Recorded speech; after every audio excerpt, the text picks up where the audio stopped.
Hi, scholars! I'm so excited to get started with our reading lesson today. Good readers do more than just sounding out words. Good readers are able to think about what they read and talk about what they read. They're able to answer questions and retell a story or retell what they just read. Our learning target today will help us become better readers. It says, I can retell the beginning, middle, and end of a story. I'm going to trace a box around this important word. We heard this word yesterday too. It's the word retell. Do any of you know what it means when you retell something? Let's pause and talk about it. Great answers. When you retell something, you tell it again. This little word part called a prefix, re, means again. So when you retell, you tell again. So we're going to retell the beginning of a story, the middle of the story, and the end of a story. Remember, the beginning happens first, the middle happens second, and the end happens third, in that order. It's important that stories are retold in that exact order. Otherwise, whoever you're telling it to could get confused. So after our story today, your job is going to be to retell the story in order, using what you know about the beginning, the middle, and the end. Let's begin. So if you think about eating an apple as a beginning, middle, and end, imagine when you first get the apple. You have the whole apple. That's the beginning. Then you begin to eat the apple until about a bunch of it's gone, about a half. That's the middle. You keep eating the apple, and finally, your apple is gone. That would be the end of the story. There are certain questions that you can think about that will help you understand the difference between the beginning, the middle, and the end. So, in the beginning of a story, you want to answer the questions, who are the characters and where are they? Who's there and where are they? Then, in the middle of the story, usually a problem arises, or it becomes clear that the character has some sort of a job to do. Also, you'll have to answer the question, what does the character or characters do? Finally, at the end of a story, you'll want to answer the question, how was the problem solved? What happened to the character at the end that was part of the solution as to what happened?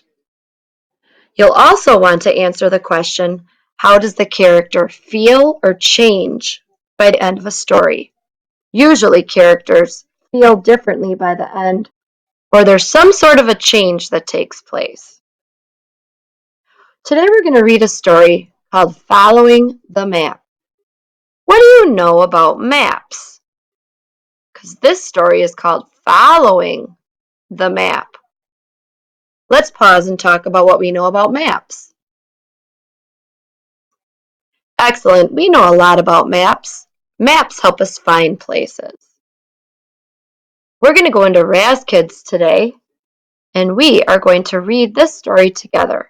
Remember, your job's going to be to retell the beginning, middle, and end in order.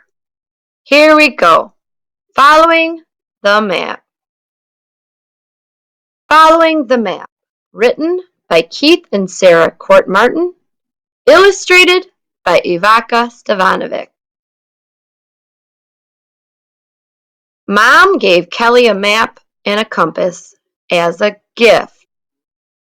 Follow the path on the map to your surprise, Mom said. So this is the beginning of the story. What just happened in the beginning? I'll pause.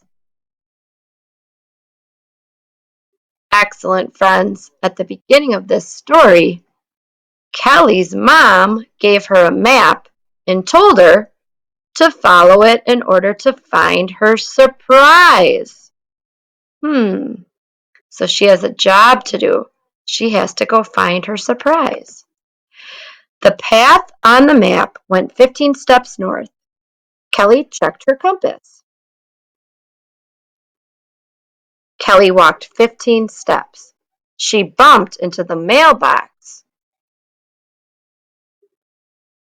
The path on the map went 35 steps east. Kelly checked her compass. So, friends, right now we're in the middle of the story. What's Kelly doing? I'll pause. Excellent. Kelly is using her map to find her surprise. Kelly walked 35 steps. She found herself in a garden. The path on the map went 45 steps south. Kelly checked her compass. Kelly walked 45 steps, 40 steps. She stood next to a tree. We're still in the middle of the story. Has Kelly found her surprise yet? No. So her problem is not solved. The path on the map went 35 steps west.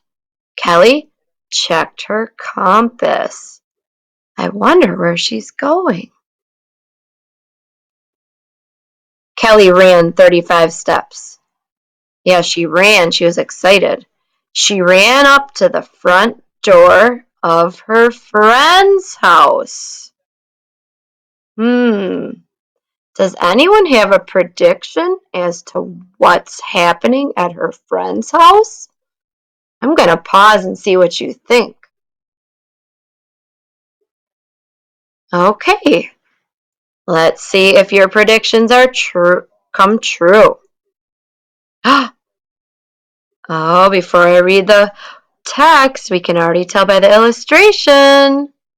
What's going on? She's having a birthday. Am I at the right place? Asked Kelly.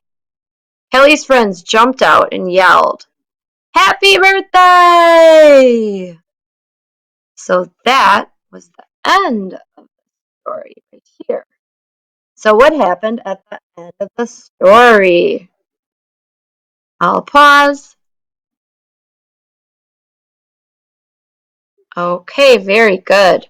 Kelly found her way to her surprise, which was a birthday party. So I want us to think about the story together before you go do it on your own. At the beginning, who were the characters and where were they? Tell me. Good. The characters were Kelly and her mom, and they were at their house. And Kelly's mom had given her a map to find a surprise. All right, let's talk about the middle of the story.